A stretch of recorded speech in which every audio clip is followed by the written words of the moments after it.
This product's price does change often. Be sure and check out the link down below in the description to see what kind of price you can get for it. Hey guys, Tyler here, and in today's video, we're taking a look at these Gain Super Flings. Now, in this video, we're going to talk a little bit about these laundry detergent pods and help you know what you can expect when you get them.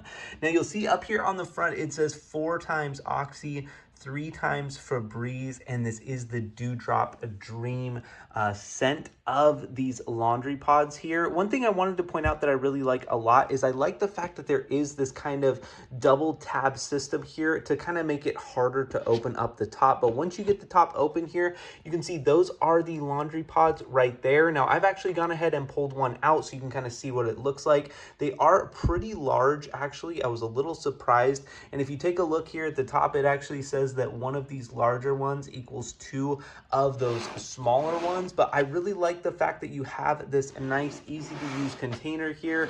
It is a little difficult to open, which I actually really appreciate. And I love that you get so many of these laundry pods here in this container. This should last me and my household quite some time. Overall, I've been really impressed. And the fact that there are 45 of these supersized flings in this detergent is really awesome. And for that reason, I'd highly recommend it. Now, make sure and check out the link down below in the description to get your hands on this product. Thanks so much for watching and have a great day.